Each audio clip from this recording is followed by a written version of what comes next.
Biblia en Jeremías capítulo 10, versículos 6 y 7, que fue la base de nuestro estudio teológicamente. Hoy vamos a terminar esta serie, el temor de Dios. Dice en Jeremías 10, 6 al 7, no hay semejante a ti, oh Jehová.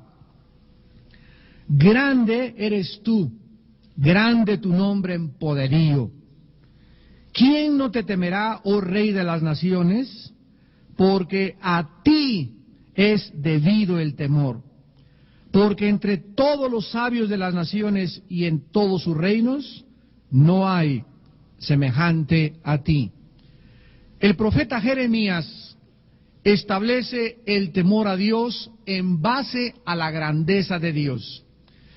Cuando el cristiano llega a comprender claramente que no hay nadie que se pueda comparar con Dios, ni en poder, ni en sabiduría, ni en conocimiento, entonces comienzas a perder el temor de los hombres.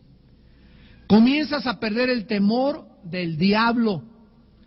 Comienzas a perder el temor de las circunstancias, de tu futuro, de que si te va a alcanzar la pensión, de que si se muere tu esposo te vas a quedar viudo y qué va a hacer con tu vida, que si se casa tu hija te vas a quedar sola, que si no encuentras novio, que si no encuentras novio, ¿qué vas a hacer? Que te van a decir la quedada o el quedado, etcétera, etcétera. Y todos estos temores al hombre, a las circunstancias, al futuro, son desvanecidos cuando te enfocas en... Cuando comienzas a recordar qué grande es Dios, qué poderío tan grande tiene Dios, es poderoso para hacer todas las cosas más abundantemente de lo que le pedimos o entendemos. Ya vimos en de esta conferencia el temor de Dios, que el temor de Dios es la conciencia continua en nuestra vida de que Dios nos ve y que nos pagará conforme a nuestras obras, pensamientos y acciones. Dios nos está las 24 horas. Dios nos conoce en nuestra salida. Él escudriña lo más profundo del corazón. Él sabe lo que en este momento estás pensando. Él sabe si tus oídos ahorita están atentos a su voz. Él sabe si estás pensando ahorita en tu novia, en tu novio, en tu trabajo, en problemas. Él conoce perfectamente bien todas las cosas que nosotros hacemos. Y Dios está atento a aquellas personas que en su corazón tienen el temor de Dios. Ya no quiero yo regresarme a la primera conferencia y vamos en esta mañana a estudiar el temor de Dios y saber cómo podemos tener nosotros el temor de Dios en nuestro corazón. Vamos a ver en esta mañana cómo podemos tener el temor de Dios en nuestra vida. En primer lugar, respetando los principios que Dios estableció en nuestra vida. Miren ustedes, todas las cosas que existen, absolutamente todo lo que existe, dice en Génesis 1, 21 y 29 que Dios vio que era bueno. Esta palabra bueno es la palabra hebrea T de tato o B de Víctor, Tov. Cuando dice la Biblia, Dios vio que todo era bueno, la palabra Tov en el hebreo se usa para decir Boker Tov, buenos días, Laila Tov, buenas noches, Eber Tov, buenas tardes. Cuando un hebreo o un judío le dice a una persona Boker Tov, buenos días, como ahorita en la mañana, en nuestro idioma no significa nada. Buenos días, pues, ¿qué tienen de bueno? Está frío. Y comenzamos a darnos cuenta de que cuando hablamos realmente no le damos un significado a las palabras que estamos diciendo. Hay veces que tú le dices a una persona, Dios te bendiga, pero realmente tú no estás deseando en tu corazón que Dios bendiga a esa persona. Lo dices porque ya es una forma de hablar tuya. Dicen que, por ejemplo, en Veracruz, ¿verdad? Dicen de cada 5 palabras, 6 son groserías. Y cuando la gente habla con puras groserías, tampoco se dan cuenta que están hablando groserías. Es su manera de hablar. Lo que Dios ve es la intención de las palabras que salen de nuestro corazón. Entonces, cuando un hebreo le dice a una persona, Boker Tov, Eber Tov, Laila Tov, buenas tardes, buenas noches, ¿qué le está diciendo? Le está diciendo que Dios prospere en este día el propósito por el cual fuiste creado. ¿Lo apuntaron? La palabra Tov, cuando Dios dice, vio que todo era bueno, la palabra Tov significa alcanzar el propósito por el cual fue creado. Síganme con mucho cuidado. Alcanzar el propósito por lo cual algo fue creado. Cuando dice Dios, vio Dios que todo era bueno, Dios estaba diciendo, todas las cosas que yo pude crear y que están creadas a mi alrededor, son con un propósito. La palabra propósito significa razón original de ser. Razón original de ser. Este micrófono que tengo yo aquí en este momento, para que vayamos asimilando esto, fue fabricado por un diseñador, por un inventor, y tiene componentes este micrófono. Y este micrófono tiene componentes para que cuando una persona se pare, como en este momento mi persona, pueda amplificar mi voz a través de bocinas, y en este momento el micrófono está siendo usado con el propósito original del diseñador. Cuando el micrófono lo saco yo de aquí y lo uso para comer sopa, este micrófono no fue diseñado para ser usado como cuchara. Entonces, cuando agarro este micrófono y pongo clavos y lo quiero usar para clavar clavos, tampoco fue diseñado para poder clavar clavos.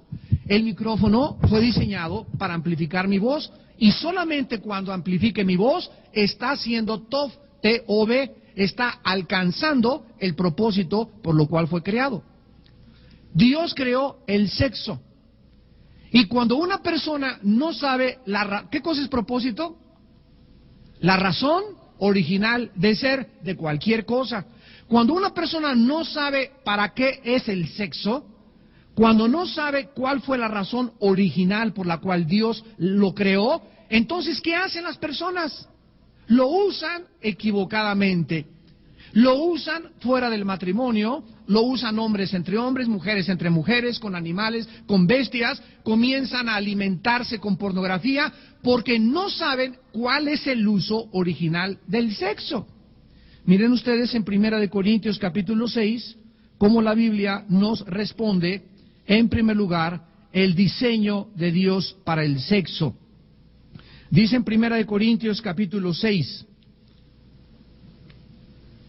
las viandas, versículo 13, 1 Corintios 6, 13, las viandas para el vientre, o sea, la palabra viandas es comida. Fíjense ustedes, Dios diseña mi esófago, mi laringe, mi píloro, mi estómago. Dios pone en nuestros intestinos unas como pelucitas que son la flora intestinal, que es muy importante mantenerla sana comiendo yogur en ayunas, por ejemplo, o levadura de cerveza. Cuando una persona toma muchos antibióticos, hay que reconstruir la flora intestinal. Y esta flora intestinal y estos intestinos y estos órganos interiores de la digestión fueron creados por Dios, diseñados por un inventor, por el creador del universo, para que yo, al tomar una manzana, una pera, un chabacano, un mango, las cosas que Dios puso en la naturaleza y que también las diseñó para mi estómago. Cuando yo agarro una bolsa de papitas fritas inventadas por el hombre y fabricadas por el hombre, esas papitas fritas no fueron diseñadas por Dios. Fueron diseñadas, inventadas en el comercio que vivimos, y yo me las meto a mi estómago, pero mi estómago no está diseñado para asimilarlas. Mi estómago está diseñado para poder asimilar verduras, frutas, legumbres y cosas de la naturaleza, cosas naturales. Y cuando me meto yo a dulces, me meto papitas, me meto pizzerolas y me meto cochinada y media y donas y azúcares, etcétera, etcétera, mi organismo reacciona defendiéndose. Porque no fue diseñado mis riñones, mi hígado, mi páncreas, mi vaso y todo lo que tengo para esa clase de alimentos. Dice la Biblia, la comida para el vientre y el vientre para las viandas. Tanto el uno como las otras destruirá Dios, pero el cuerpo no es para la fornicación. Así como mi cuerpo fue diseñado para poder asimilar cosas que Dios diseñó, frutas, legumbres, verduras, y si tú comes esos alimentos, siempre estarás sano y llegarás a los 80, 90, 100 años de Dios y además tendrás energía.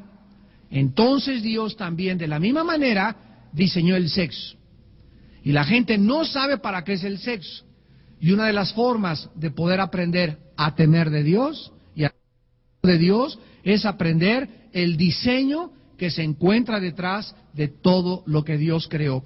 Cuando yo descubro que dice la Biblia, el cuerpo no es para la fornicación.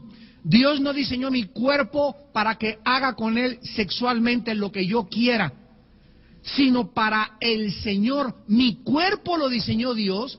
El propósito original de mi cuerpo no es que lo use en el sexo indiscriminadamente. En la razón principal, y ahora lo descubro en esta mañana, el propósito original, el TOF, para que mi cuerpo funcione, es que se lo dedique al Señor. Romanos 12:1. Les ruego que vuestro cuerpo en sacrificio vivo, santo, agradable a Dios, que es racional, o sea, es la mejor manera racional de usar el cuerpo. Cuando una persona, repito, no sabe que el cuerpo no fue diseñado por Dios para eso, entonces, ¿qué hace esa persona? Comienza a usar su cuerpo indiscriminadamente, pornografía, bestialismo, lesbianismo, homosexualismo, etcétera, etcétera. ¿Y cuáles son las consecuencias? Que comienzas a destruirte, comienzas a tener problemas mentales gravísimos, comienzas a sentirte esclavo, esclava de algo a lo cual Dios no nos llamó a la esclavitud. Me convierto en esclavo de mi cuerpo cuando mi cuerpo debe ser esclavo de mi mente. Y comienzas a sentir que te dominan las pasiones, que hacer eso, que tienes que ver esa película, que no puedes estar con tu novia sin meterle las manotas. ¿Por qué? Porque no entiendes para qué fue usado el cuerpo.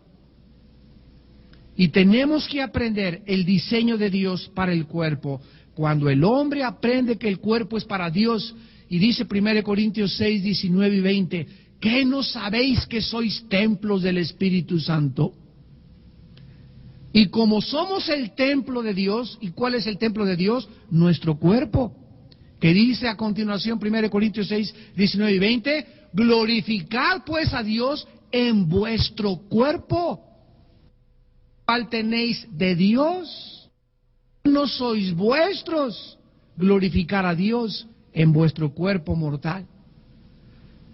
Entonces el cristiano es la persona que está descubriendo para qué sirve todo, hasta la comida. El último reporte de la clínica Mayo en Rochester, que es una de las clínicas de diagnóstico más famosas del mundo entero en medicina, declaró que está comprobado que el azúcar, las azúcares, conchas, pan, refrescos, minan y debilitan el sistema inmunológico del cuerpo.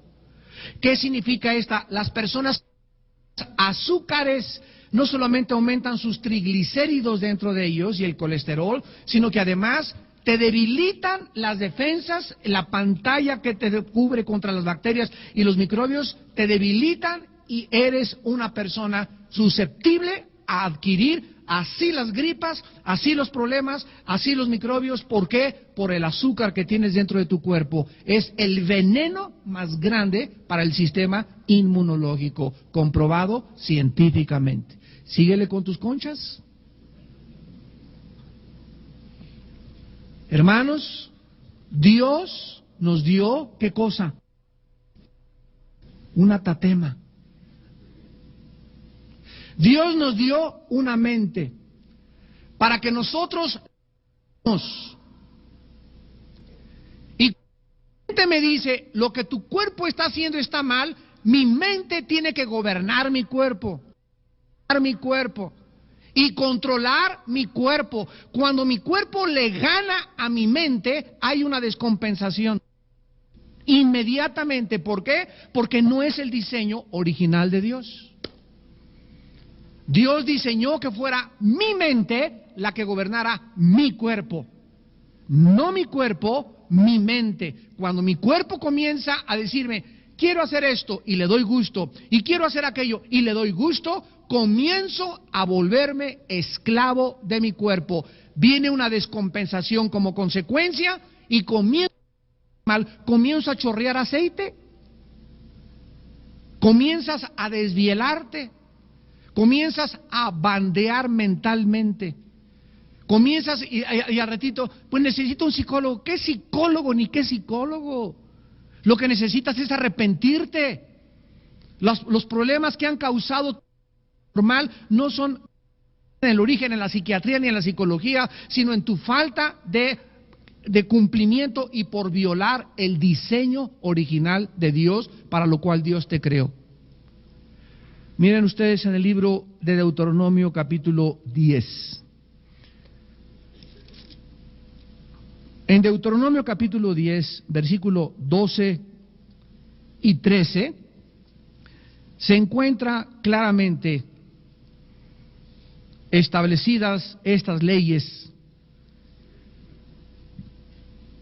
de lo cual estamos hablando. Dice Deuteronomio 10, del 12 al 13, ahora pues, Israel, ¿qué pide Jehová Dios de ti? Vean ustedes, vamos a escuchar a Dios, el Creador, el Todopoderoso, no hay nadie semejante a Él. ¿Qué cosa nos pide Él desde el cielo? Número 1, que lo temamos.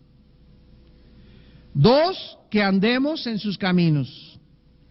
3, que lo amemos. 4, que lo sirvamos con todo el corazón. Y 5, que guardemos sus mandamientos. El número 5 en la Biblia es el número de la gracia. 5 cosas nos pide Dios. Ahora, estas cosas, pongan atención, estas 5 cosas que Dios nos pide, tienen detrás una razón de ser. Dios no solamente te dice, no forniques porque no quiero que seas feliz. No quiero que hagas esto porque no me gusta tu felicidad. Detrás de todos los mandamientos de Dios, las peticiones de Dios, detrás se encuentran razones sabias. Y detrás de todo encontramos la razón original o el propósito por el cual Dios me dice, ama a tu esposa, no forniques, cuídalo, cuida tu alimento, porque hay una razón original de ser. Ahora dice el versículo 13, la razón. Que guarde los mandamientos de Jehová tu Dios y tus estatutos, que yo te prescribo hoy, escucha, para que tengas, y en el hebreo, o B de Víctor, Tof. ¿Y se tradujo cómo? ¿Cómo se tradujo? Se tradujo prosperidad. ¿Qué es la prosperidad? Poder yo alcanzar el éxito. ¿Cómo puede, de acuerdo a Dios, una persona alcanzar el éxito? Descubriendo el diseño original para lo cual fuiste creado. Cuando descubres que debes temer a Dios, andar en sus caminos, amarlo y guardar sus mandamientos, alcanzas el éxito en la vida. Alcanzas la prosperidad. Alcanzas la razón para lo cual fuimos creados. Fuimos creados para alcanzar el éxito y la prosperidad, pero no hemos llegado a esa prosperidad porque hay cosas en tu vida que le están impidiendo a Dios llevarte al éxito. Hay cosas en tu vida que están deteniendo tu potencial. Hay cosas en tu carácter, en tu amargura, en tu rencor, en tu sensualidad, en tu falta de disciplina en los alimentos. Hay muchas áreas en tu vida y muchas áreas en mi vida que nos pueden impedir alcanzar el propósito para el cual fuimos creados. La prosperidad. ¿Y qué es lo que nos hace llegar a alcanzar el propósito para lo cual fuimos creados? El temor de Dios. Si tú te sientas a un restaurante y te presentan una carta, y en la carta del restaurante ahí chuletas de puerco, hay chicharrón, hay camarones, hay etcétera, etcétera. Y tú sabes que al sentarte en un restaurante, en la carta que te presentan en el menú, tienes que discernir. ¿Qué es discernir? Distinguir, es lo que se llama discernir, entre las cosas que en tu estómago no fue diseñado para que te comas o para que te tragues, como dicen en mi tierra, otros son tragones, y las cosas que te son permitidas para comer. Entonces haces una diferencia y dices, bueno, yo ya tengo más de 40 años o más de 50, tengo que cuidar mis azúcares, un pastelito a la semana no hay ningún problema, pero me comí uno ayer, entonces esto no, esto sí, chicharrón, carne de puerco, chuletas, no lo voy a hacer a un lado porque está muy grasoso, paso los 45 años, y cuando tú haces eso, dices, esto no y esto sí, en ese momento ejercitando tu poder de elección. Estás manifestando que eres un ser moral libre y que estás comenzando a usar la prudencia, estás comenzando a usar la cabezota, estás con tu mente a funcionar y le estás diciendo a tu cuerpo, hay camarones al mojo de ajo, pero tienen mucho colesterol, pues no, y mejor esto. Y aquí hay postre muy azucarado, mejor pido un postre que tenga galletas integrales con miel o con mantequilla de cacahuate y me como menos azúcar que ese que tiene mucho betún. Entonces comienzas a ejercitar tus sentidos, tu mente comienza a funcionar y ¿cuál es el resultado? Bendiciones de Dios. Bendiciones de Dios. Porque Dios nos bendice cuando nosotros, ¿qué cosa? Obedecemos. Es lo que significa guardar sus mandamientos. Cuando obedecemos, Dios nos bendice. Ahora, en segundo lugar, no solamente Dios quiere que respetemos el diseño en cuanto al sexo, sino que también Dios quiere que respetemos el diseño en cuanto al matrimonio. En Génesis 2, versículo 24, Dios estableció la razón principal por la cual fue diseñado el matrimonio. El matrimonio no fue diseñado para que y te trajeras a tu cuñado a vivir a tu casa, o a tu papá a vivir a tu casa, o para que vivieran en la casa de los papás, o para que a los 3 años te divorciaras, o para que tú surtieras a tu esposa, o para que fuera tu sirviente y tu muchacha y la que te lava los zapatos, tu esposa, o para que ella solamente sirviera como un objeto sexual donde cuando tú tienes ganas sexuales la usas y ella se siente usada y no siente que la amas y no siente satisfacción. Para eso no fue creado el matrimonio. ¿Por qué están descomponiéndose los matrimonios y por qué están desintegrándose? Porque las personas que están casadas no han entendido la razón original por el matrimonio. Entonces Dios en la Biblia, ¿qué cosa nos da? El diseño de todo lo que creó, para que cuando lo estudiemos aprendamos a funcionar y no usar el matrimonio, no comer cosas porque me hacen mal, el matrimonio. Entonces comenzamos a prosperar, a alcanzar a ser bendecidos por Dios. Dice en Génesis 4, por tanto dejará a su padre y a su madre y serán una sola carne. Hay 3 principios aquí en el matrimonio. En primer lugar, el matrimonio es abandonar a Dios papi, a Dios mami, a Dios Fido tu perro, a Dios tu gato, tu cuñado, tus amigos, y además los hombres le decimos a 3 billones de mujeres. Adiós a todos, me quedo nada más con esta. La mujer que se casa le dice a 2,5 billones de hombres, adiós Pancho, adiós Daniel, adiós todos, este es, de aquí en adelante, hasta que la muerte nos separe, mi macizo, mi machín, mi jefe, mi esposo, mi amante, mi amigo, todo. Es despedirte. Cuando una persona no entiende eso, se casa y ahí anda todavía coqueteando con otras. O las mujeres coqueteando con otros. ¿Por qué hacen eso? Por inmadurez. Por egoísmo, por vanidad, porque creen que todavía pueden con 3 o 4 más. Estás equivocado, te casaste, te amolaste. Ahora, Que si tú entiendes que es el matrimonio, es entregarte en cuerpo y alma a la persona que tienes enfrente. Si tú lo haces, Dios te bendice. Dios te bendice. Porque es el diseño original por lo cual el matrimonio fue creado por Dios. Y cuando tú entiendes esto en tu mente, tu cuerpo, aunque te pida, ¿verdad? Hay otro muchacho más guapo y otra mujer más guapa, le dices no. Ahí te quedas. ¿Por qué? Porque esto es inmadurez, es una ilusión. No es cierto que voy a ser feliz con otra persona. Es esta la persona que Dios puso en mi camino y con ella me quedo hasta que la muerte nos separe.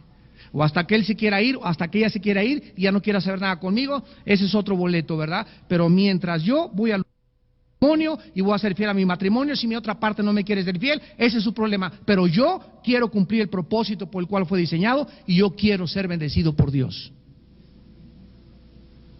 El hombre dejará a su padre y a su madre, y la familia es, a un momento en que nos casamos, la primera prioridad es Dios, en segundo lugar, mi esposa. Hay hombres que tienen mamitis. Ay, pues si tú no cocinas los frijoles como mi mamá, y no barres como mi mamá, y no, oye, pues no me casé con tu mamá, hijo. Y no entiendes que al casarte, ¿qué cosa dejará el hombre a su padre y a su madre? A la familia queda a un lado, la familia queda en un segundo lugar. Y si mi familia, escúchame, se atreve algún día a tratar de dividirme a mí y a mi esposa u ofender a mi esposa, con mi familia, mamacita linda, eres mi mamá y te quiero mucho. Cuñadito lindo, te quiero mucho, pero a mi esposa la respetan en esta casa. Y no va a haber burlas contra ella, ni malas caras, ni fuchi, ni nada, porque es mi esposa. Y si ustedes hacen eso, no regreso a tu casa, cuñado. Mamacita, no regreso a tu casa. A mi mamá, a mi esposa, la respetas. ¿Por qué? Porque es mi prioridad. Mi esposo es mi prioridad. Este es el diseño original de Dios. Los hombres tenemos que ser los defensores de nuestro matrimonio y de nuestra compañera. Y que nadie se meta con ella y que nadie se meta con tu esposo tampoco, porque en ese momento comenzamos a desligarnos y a perder la lealtad que Dios originalmente diseñó para nuestra vida de casados. Dice que el matrimonio es unirse a su mujer, y aquí nos habla que en ese momento ya un equipo. Antes yo hacía mis planes y quería estudiar eso, quería viajar por allá, y ya nada de que pues Dios me llamó a Argentina de misionera y ahí te me quedas tú en la casa encerrado con el perro. Una vez llegó así una señora hace muchos años y me dice: Armando, quiero decirte que fíjate que estoy muy desesperada, intranquila, no puedo dormir, tengo pesadillas. A ver, cuénteme cuál es su problema. Pues hace 5 años tuve una visión, me dijo, y un ángel me dijo que me fuera de misionera. Y entonces tenía a mi esposo, yo dije, no, es que primero es Dios, y dejé a mi esposo y se fue, y me fui al África, estuve 4 años en el África y regresé con malaria, con enfermedades, con problemas gravísimos. Mi esposo regresó, se casó con otra y perdí a mis hijos y perdí a mi familia. Y le dije, todavía me dice, ¿cuál fue mi error? Le dije, tu error fue que el diseño original de Dios para el matrimonio es que el marido sea la cabeza, no tú la cabezona. Y cuando una mujer entiende que el marido lo puso Dios por cabeza por alguna razón, yo le dije, si Dios hubiera querido que se fueran de misioneros, le habla a tu marido, no te habla a ti, o le habla a él y lo convence y después te da el recado a ti. Pero si tú fuiste llamado, si no hay unanimidad y si no hay acuerdo en un matrimonio, no tomen decisiones. Aquí llega cantidad de gente. Oye, hermano, pues mi esposo está en una iglesia y yo estoy en una iglesia. Váyase a la iglesia con su esposo. Es que aquí siento que está el Espíritu Santo. Aunque usted sienta que está el Espíritu Santo, obedezca. El diseño original de Dios es que usted vaya a la iglesia donde va su esposo. Eso es lo que Dios quiere. Pero la otra iglesia no es tan bonita como esta, pues no importa. Pero váyase con su esposo y ore a Dios para que Dios lo convenza a venirse a esta iglesia. Pero usted tiene que someterse a su esposo. Y aquí quieren ser todavía presidente de la dominical, presidenta de la femenil, por otro lado, y los hijos por otro lado. Tenemos que ir poco a poco adaptándonos al propósito que Dios tiene para todas las cosas que Él diseñó. En penúltimo lugar, vemos nosotros el diseño de Dios también para las propiedades y para el dinero. En 2 de Corintios capítulo 9, Dios nos enseña a usar nuestro dinero. ¿Quién no quiere prosperar financieramente? Todos. ¿Quién no quiere un buen trabajo? Todos. ¿Quién no quiere que económicamente? Todos. Todos queremos subir de nivel, tener mejor ropa, mejor casa, mejor comida, etcétera, etcétera. Pero hay leyes, leyes no económicas, leyes no del mundo financiero, ni de Wall Street, ni de la Casa de Valores, leyes espirituales que nos garantizan, y Dios no es hombre para que mienta, que nos promete Dios que si nosotros seguimos estas leyes, Él nos va a bendecir. No nos va a bendecir ahí con cualquier cosita, nos va a dar bendiciones hasta que sobreabundemos de bendiciones materiales también de Él. Pero no es solamente la prosperidad como se predica actualmente, ya cualquier cosa. Hay antes condiciones bíblicas para que podamos ser bendecidos por Dios. Y veamos la razón de Dios. Dice el versículo 6, 2 Corintios 9, versículo 6. Esto digo, el que siembra escasamente, segará escasamente. No hay vuelta de hoja, ni física ni espiritualmente. Si tú siembras 3 semillitas de sandías, 5 sandías. No esperes 15 ni 30 sandías. Ay, mi pita, hermano, todavía no crecen mis maicitos, ni mis platanitos, ni mis elotitos. Semillas, más se le eché 5 semillitas y maicitos. ¿Cómo quiere, hermano, tener una cosecha si nada más sembró 1 metro cuadrado de terreno? Digo, por favor, esto es lógico, ¿verdad? Si tú siembras escasamente, no esperes tener una cosecha grande. Ahora dice la Biblia, el que siembra generosamente, generosamente también segará. Aquí está usando una cosecha o una ley natural de la agricultura para ilustrarnos una ley espiritual. Y nos está hablando de sembrar ¿qué cosa? Semillas, semillas espirituales de dinero. Eso es lo que nos está Espíritu Santo. Versículo 7, ¿cómo lo sabemos? Porque lo dice el versículo 7. Cada quien dé como propuso en su corazón. La primera ley espiritual es que a mí nadie me va a forzar a dar. Que nadie llegue y me diga, hermano, si te doy $1, el Señor te da 2. Y que si te das esto, que te vamos a prometer esto, y si te mandamos un trapito ungido con el Espíritu Santo y con aceite para que lo pongas debajo de tu cojín y pueda ser sanado, bla, bla, bla, bla. Todo esto es chantaje y brujería. Cualquier espíritu de coerción para poder tener dinero, que te prometan algo, no es de Dios. La Biblia dice que yo debo proponerme, fíjate una cosa, yo debo proponerme cuánto voy a dar. Si doy miserablemente, es porque miserablemente está mi corazón, tan sencillo como eso. Si yo me propongo vender una casa y darle el 15% a la obra de Dios, es porque en mi corazón hay salud. La forma como yo le doy a la obra de Dios demuestra la condición en que se encuentra mi corazón. ¿Y por qué doy generosamente? Porque he aprendido las leyes de Dios, el diseño de Dios para el dinero. Dios no me va a bendecir para guardármelo y echarle a la bolsa, porque se me van a romper. Dios ha diseñado darme para que lo que me dé yo, esto va para atrás y otra vez, y mientras Dios ve que no se me amontona el dinero y que doy conforme a lo que Él me da, ¿qué va a pasar? Pues me va a seguir más dando para que yo siga más dando. Esto es absolutamente lógico. Dice el versículo 8, poderoso es Dios para hacer que abunde en vosotros toda gracia. O sea, el ofrendar es una gracia. Y Dios es poderoso, ¿para qué cosa? ¿Para dar? No, para que abundemos en dar. Para que abundemos en dar, a fin de que, teniendo siempre en todas las cosas todo lo suficiente. Dios tiene una ley, que tú tengas en tu casa dinero para la colegiatura, dinero para la letra de tu bochito, dinero para comprar, dinero para pagar la renta. Él quiere que tengas todo lo suficiente en todas las cosas. Escucha, Este es el plan de Dios para tu vida y para mi vida. Ahora, sigamos leyendo. Para que abundemos, ¿qué cosa? Muy bien. ¿Cuándo voy a tener siempre todo lo suficiente? Cuando yo esté abundando en dar. ¿Lo pueden ver?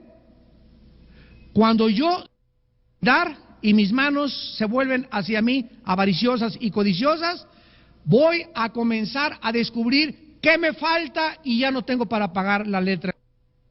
Estoy pasando problemas económicos y cuando llegas al colmo de pedir prestado, es un síntoma y una señal del cielo de alarma. Dice en Deuteronomio 8, tú serás la cabeza y no la cola, estarás arriba y no abajo, y nunca pedirás prestado, sino a ti te pedirán. Cuando llegas a pedir prestado es porque ya tus finanzas, la organización y la administración en tu vida está fuera del diseño original de Dios. Porque aquí dice la Biblia, Dios es poderoso, que yo tenga siempre todo lo suficiente con el propósito de que yo abunde en toda buena obra. Versículo 10, y el que da semilla al que siembra y pan al que come, proveerá y multiplicará vuestra sementera. Escucha lo que dice, y el que da semilla al que siembra y pan al que come, proveerá y multiplicará vuestra sementera. No es la Secretaría de Hacienda la que me va a proveer, no son mis relaciones públicas, no es que trabaje yo 2 turnos diarios, no es el gobernador que va a entrar de gobernador y ahora ya me aseguró un puesto y un hueso en el gobierno, no es mi habilidad para hacer negocios, es Dios el que va a llenar mis alacenas, el que me va a bendecir, el que me va a proveer, porque Él es, acuérdense, 10, Él es el... No hay nadie semejante a Él. Él es la fuente de todas mis bendiciones, de mi salud, de mi prosperidad. Es Dios.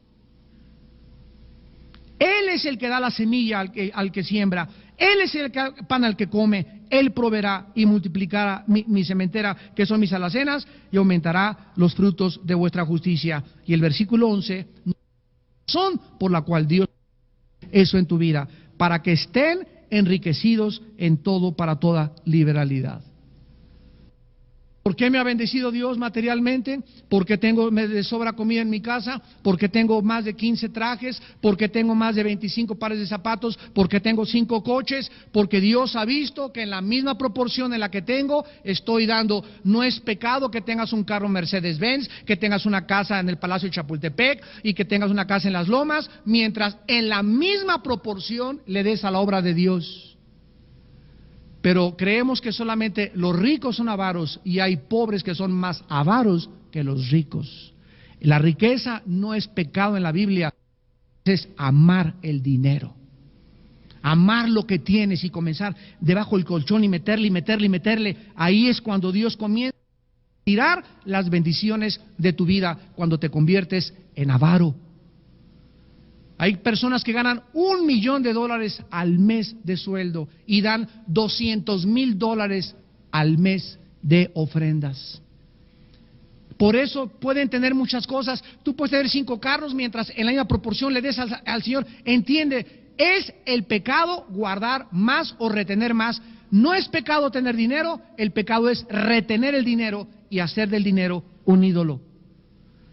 Y lo que pasa con los hermanos egoístas, y ya viste el hermano que se compró un Cadillac, el hermano, y la envidia totota que tienes ahí en tu corazón. El hermano se cambió de casa y la envidia te corroe y los celos también. ¿Por qué? Porque el hermano lo prosperó Dios. ¿Y por qué lo prosperó Dios? Porque es más generoso que tú, y tú por tu avaricia y tu codicia comienzas a murmurar de aquellas, y ahí viene lo que se llama el complejo del mexicano, del latinoamericano, que tiene complejo de inferioridad por los ricos. ¿Por qué? Porque no puede soportar más que tú. Cuando no sabes que tienen más que tú, muchos de ellos porque son más generosos que tú en tu corazón. Estas leyes son inquebrantables, son leyes espirituales. Dice el versículo 11, esta liberalidad produce en nosotros acciones de gracias, porque la administración de este servicio, o sea, ¿cuál es el servicio del cual está hablando? La ofrenda. No solamente a los santos falta, que también abunda en muchas acciones de gracias de Dios. Esta Navidad, si voy a regalar un traje, si voy a regalar una corbata de mi ropero, un par de zapatos, si voy a dar algo a un pobre, voy a buscar pobres cristianos. Si vamos a dar a las cenas, vamos a dárselas a viudas cristianas. ¿Por qué? Porque si tú le das algo a una persona que no, bueno, muchas gracias, va y se compra su pacha, su botella, o quién sabe en qué se lo gaste, a lo mejor hasta un prostíbulo se va, pero si tú le das a un cristiano pobre, ese cristiano pobre va a decir: Padre, gracias, porque estábamos orando por estos 2 litros de leche que no tuvimos anoche para mis hijos. Y esta gratitud sube a Apocalipsis 8, que es como el incienso, sube a Dios, y cuando Dios huele que suben las acciones de gracias a su trono, busca de quién está dando gracias, de la persona que dio. A la persona que dio, dice Dios, la voy a bendecir. Aumentan las acciones de gracias. Y dice el versículo 13, por la experiencia de esta administración, glorifican a Dios. Escucha, por la obediencia que profesas al Evangelio de Cristo. ¿Quiénes son aquellas personas que ofrendan, que diezman y que están prosperando y tienen éxito? Los obedientes. Porque es obediencia a la palabra de Dios. Siembras escasamente, escasamente vas a recoger. Si siembras abundantemente, abundantemente vas a recoger. Es obedecer al Evangelio de Cristo y por la liberalidad de vuestra contribución para ellos y para con todos. Hermanos en Cristo, los diseños de Dios para nuestra vida son muy claros en el sexo, en el matrimonio, en la forma en la que nosotros vivimos. Y finalmente, quiero solamente mostrarles a ustedes lo importante que es que nosotros aprendamos a relacionar el temor de Dios con la autoridad. Quiero terminar, dice aquí en Génesis capítulo 9, que cuando Dios restauró la tierra después del diluvio,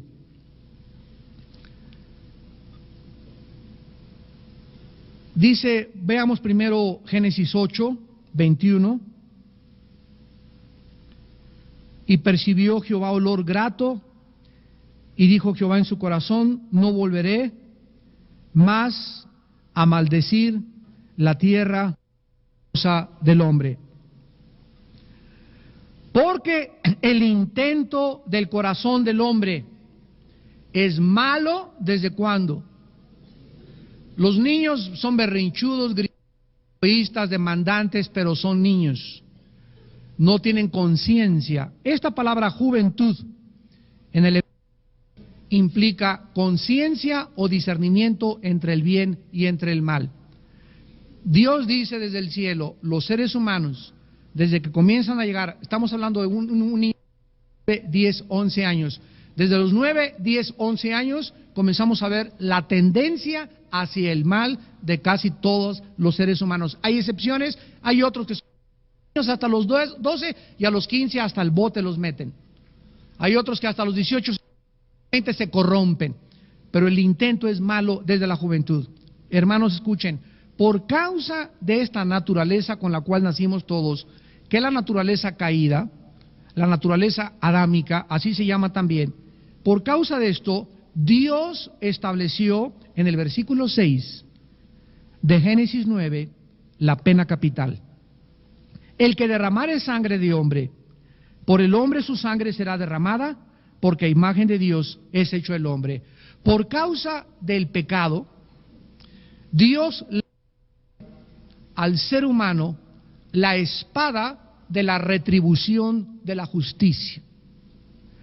En otras palabras, Dios le dice a Noé y a sus descendientes: van ustedes a tener hijos y nietos y bisnietos. Escúchenme muy bien, familia de Noé y los que van a poblar la tierra.